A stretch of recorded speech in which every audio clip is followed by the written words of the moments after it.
ಶ್ರೀ ಗುರುಭ್ಯೋ ನಮಃ. ಹರಿ ಓಂ.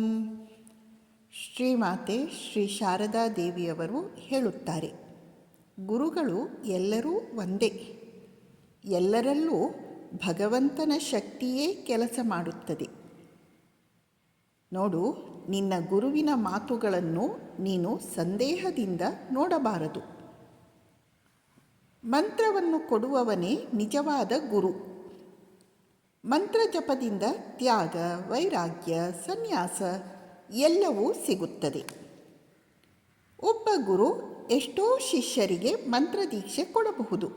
ಆದರೆ ಅವರೆಲ್ಲರ ಸ್ವಭಾವವು ಒಂದೇ ಆಗಿರಲು ಸಾಧ್ಯವೇನು? ಅವರವರ ಸ್ವಭಾವಕ್ಕೆ ತಕ್ಕಂತೆ ಸಾಧಕ ಮುಂದುವರಿಯುತ್ತಾನೆ.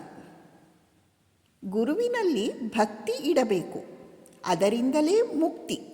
ಶ್ರೀರಾಮಕೃಷ್ಣರ ಶಿಷ್ಯರು ಅವರನ್ನು ಹೇಗೆ ಗೌರವಿಸುತ್ತಾರೆ ನೋಡು. ಅವರು ಶ್ರೀರಾಮಕೃಷ್ಣರ ಕುಟುಂಬದವರನ್ನು ಮಾತ್ರವಲ್ಲ, ಅವರ ಹಳ್ಳಿಯ ಬೆಕ್ಕನ್ನೂ ಗೌರವದಿಂದ ಕಾಣುತ್ತಾರೆ. ಗುರುವಿನ ಅನುಗ್ರಹ ಇಲ್ಲದೆ ಮೋಹದ ತೆರೆ ಹರಿಯದು. ಸರಳತೆ ಇಲ್ಲದೆ ಗುರುವಿನ ಅನುಗ್ರಹವಾಗದು. ಆದ್ದರಿಂದ ಸರಳತೆಯನ್ನು ಅಭ್ಯಾಸ ಮಾಡಬೇಕು. ಶಿಷ್ಯ ಸರಿಯಾಗಿದ್ದರೆ ಗುರುವಿಗೂ ಲಾಭವಾಗುತ್ತದೆ. ಮಂತ್ರದೀಕ್ಷೆ ಕೊಡುವಾಗ ಶಿಷ್ಯನ ಪಾಪವನ್ನು ಗುರು ಸ್ವೀಕರಿಸಬೇಕಾಗುತ್ತದೆ. ಆದ್ದರಿಂದಲೇ ಆ ಗುರುವಿನ ಪರಮ ಪರಿಶುದ್ಧ ಶರೀರ ಕೂಡ ಕಾಯಿಲೆಯಿಂದ ನರಳಬೇಕಾಗುತ್ತದೆ. ಗುರುವಾಗುವುದು ಬಹಳ ಕಷ್ಟದ ಕೆಲಸವಪ್ಪ.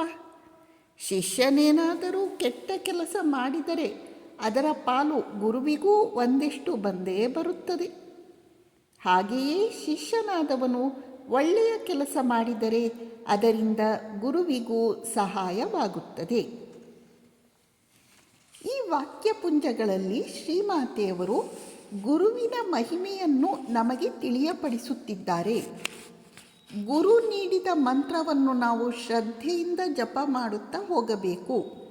ಅದರಲ್ಲಿ ನಾವು ಯಾವುದೇ ಸಂದೇಹವನ್ನು ತಾಳಲಿಕ್ಕೆ ಹೋಗಬಾರದು. ಗುರುವಿನಲ್ಲಿ ಭಕ್ತಿಯನ್ನು ಇಟ್ಟಿರಬೇಕು ಮತ್ತು ಗುರುವಿನ ಅನುಗ್ರಹಕ್ಕೆ ನಾವು ಪಾತ್ರರಾಗದೆ ಮೋಕ್ಷ ಸಾಧ್ಯ ಇಲ್ಲ. ಗುರುವಿನ ಅನುಗ್ರಹಕ್ಕೆ ಪಾತ್ರರಾಗಲು ಸರಳತೆಯನ್ನು ಅಭ್ಯಾಸ ಮಾಡಬೇಕು. ನಮಸ್ಕಾರ.